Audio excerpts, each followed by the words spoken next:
Hello everyone. So let's talk about system design. So exactly what is system design? Okay. So we are going to understand the ins and outs of system design. Okay. So what is system design?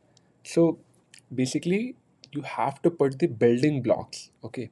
So a system means you can consider YouTube, you can consider Uber. Okay. So it has different modules, different components onto it. Okay, and they are interacting in some or the other way, right?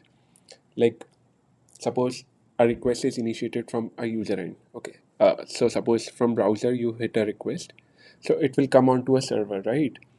And that server will process your request. So suppose you simply logged into a website, so a service would be called, right?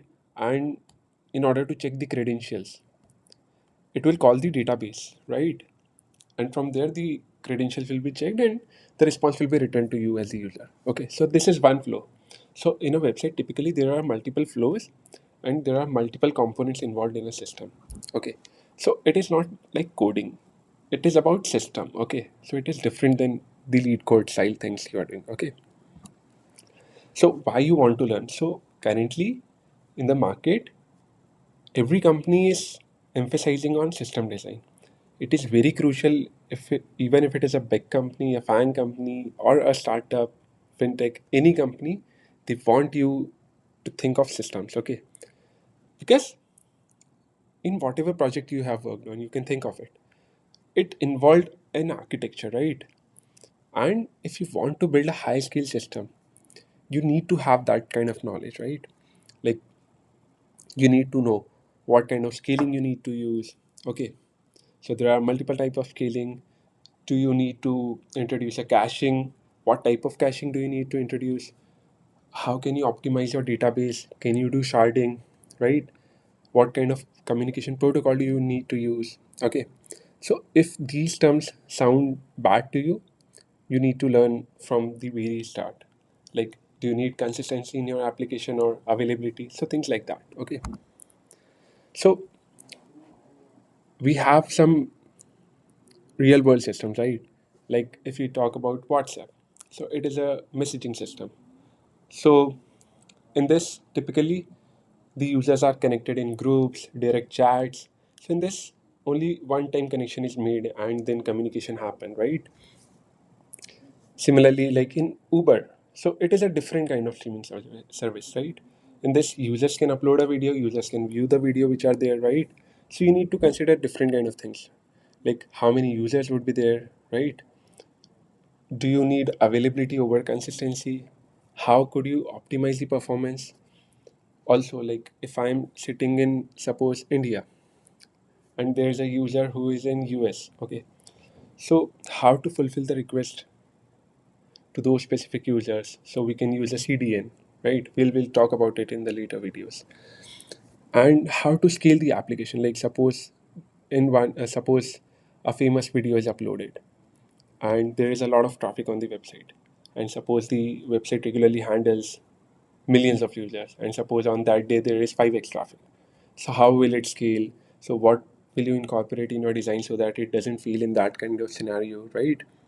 So there are a lot of things to talk about in the system design. Okay, so you have to go through the concepts and then you need to think of it as component systems and architecture as a whole. Okay, so there are a lot of things like despite these as well, but these are important aspects of system design like load balancing. So you have multiple service in your application, okay, and you like there are a lot of requests coming, okay, so if one service get a lot of requests, so that service might fail, right? Or it might not be able to fulfill all the requests of the user.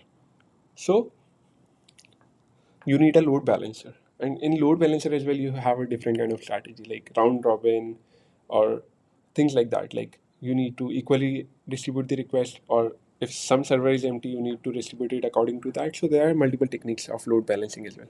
Caching, so caching can be done at multiple places, like for database. Okay, so if you want to speed up the query processing, we can use the caching. We can use caching in multiple places. Okay, in queue as well. Okay, and service can also use caching. We can store session data also in the cache. So there are multiple use of caching. Like it is expensive memory, so we have to employ a strategy like how to use it effectively. We need to have a good understanding what kind of database do we need to use, SQL or NoSQL. NoSQL is good for horizontal scalability, SQL is good for vertical scalability, or SQL is used for kind of data which require strong consistency like banking data, okay, where transaction needs to be, or suppose inventory kind of data, right? Suppose Amazon. So if a user is buying a product, so we need to check the inventory if it is there or not. So in that case, SQL is good, okay, and where we need to have complex joins.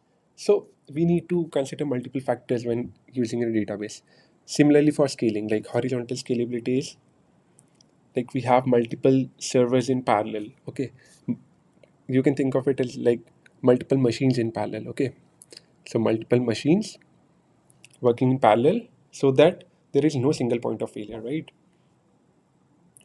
Similarly, vertical scaling, so we increase the compute power of a single machine. Okay, so typically increasing RAM or storage of a machine. Okay, so that will speed up the application, but it may cause a single point of failure, right? Because then there will be only one server to handle that, right? There are APIs, microservice. Now every application is kind of transitioning into microservices. So typically you break your application into components, services as well.